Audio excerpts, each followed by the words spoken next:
नुमान ने शादी से इनकार कर दिया था। खबर थी या बम धमाका, वो मुतासरीन की फहरिस्त में सबसे अव्वल नंबर पर थी। उसका कसूर न था, मगर वो किसी मफरूर मुलजिम की तरह मुंह छुपाती फिर रही थी।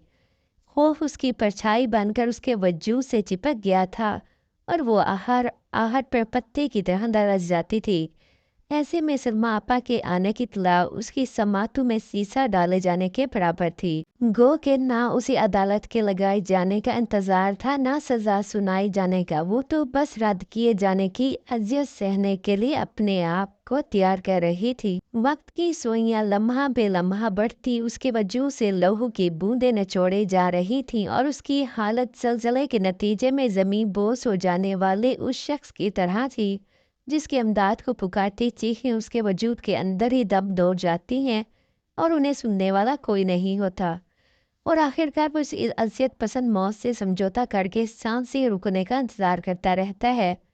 तयशुदा वक्त के मुताबिक सलमा आपा दोपहर के खाने के वक्त आ चुकी थी। खाना वो खाकर आई थी और अब सब अब्बा के कमरे में मौजूद थे।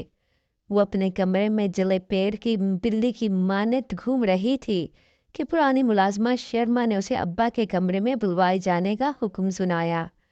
वो खुद को बड़ी सी चादर में लपेटे धड़कनों की रफ्तार गिनते हुए अब्बा के कमरे में दाखिल हुई। सलमा आपा उसवा और समीर के हमरा कमरे में मौजूद थी। अब्बा, अम्मी, बड़े भैया, निमरा अपी, भाभी, सबकी निगाहें उस पर जमी हुई थी, मगर वो खुद किसी से नजरें नहीं मिला पा रही थी। वो चुपचाप खड़ी सूर फूके जाने की मुंतज़िर थी। अम्बरीन, बैठ जाओ। सलमा आपा की आवाज़ बेतासर थी, सो वो उनके मिजाज का अंदाज़ा नहीं लगा सकी। अलबत्ता निमरा आपी के इशारे पर वो रोबोट की माने चलती हुई उनके पास बैठ गई और सर झुका लिया। हम सब ने मिलकर एक फैसला लिया है कि अब जबकि नुमान ने उस वक्त से शादी से इनकार कर दिया है, तो तुम्हारी और समीर। सलमा आपा पानी के घूम लेते हुए बात कर रही थी। अचानक उन्हें उछूला गया।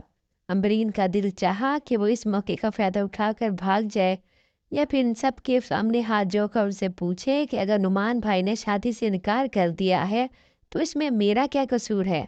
और समीर, तुम तो मुझे से मोहब्बत के दावेदार थे। नुमान भाई और उसवा का रिश्ता तो फिर भी उनके बदले तय पाया था। उसवा से पूछे, उसवा तुम भी तो एक लड़की हो, खुद को मेरी जगह रखकर सोचो कि अगर नुमान की जगह समीर ने ऐसा किया होता तो क्या तुम उसके किए की सजा भुगतने को हुए खून के आंसू नहीं रोती। मगर उसके अल्फाज कुव्वत कुए से महरूम थे। सोचूं की बढ़ती आवाज़ में गचा उसका दिमाग फाड़ने पर आमादा थी और करीब था कि उसे पकड़ कर रिश खाकर गिर जाती। सलमा आपा ने आकर उसे अपने आगोश में भर लिया। क्या हुआ है मेरी बच्ची? अरे ये वक्त तो सफ़र आता है, लड़कियां माँ बाप का घर छोड़ कर जाती हैं। हाँ, अलबत्ता यूँ अचानक की ये खबर तुम्हें ज़रूर हैरान परेशान कर गई होगी। बस असल में मैं कोई रिस्क नहीं लेना चाहती, और अच्छा है ना तुम्हारी और सुमीर की शादी के बहाने ये जो वक्ती उदासी हम सबके दरमियान घर कर गई है दूर हो जाएगी। सलमा आपा जाने क्या क्या कहे जा रही थी और वो दम बखुद उनके चेहरे को खोज रही थी कि गोया अंदाज़ा लगाना चाह रही हो क्या आपा वो अपने होशोवास में है, वरना इन जैसी रवायत पसंद खातून का ये फैसला और ऐसा कदम उसके लिए तो कम अज़ कम किसी मुआवजे से कम ना था। सलमा आपा, हम किस मुंह से आपका शुक्रिया अदा करें। कसम ले रहे, हमें हरगिज़ अंदाज़ा नहीं था कि नुमान बाहर जाकर ऐसी गिरी हुई हरकत करेगा। गोरी से शादी रचा कर उसने बहुत पुश्ती का सबूत दिया है, और अफसोस तो ये है कि अगर आया इरादा था भी तो उस वक्त से मंगने से इनकार ही कर देता। आप जैसे महज़ब और रवायत पसंद घराने से जुड़ना हमारी खुश नसीबी है, वरना किसने सोचा था कि मुझे तो अब तक यकीन नहीं आ रहा कि आप सब ने इतना बड़ा दिल किया और हमारी अम्बरीन को ठुकरा कर जाने की बजाय दिल से अपना दिया।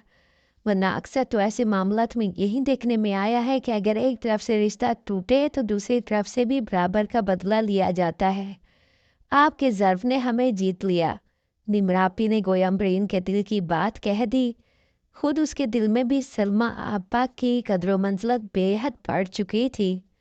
नहीं निमरा, ऐसे मत कहो। मैं इंसान हूँ, फरिश्ता नहीं। मैं आज भी रवायत पसंद हूँ, मगर मैं सिर्फ उन रवायतों की तरक्की की हामी हूँ जो मिस्बत हूँ।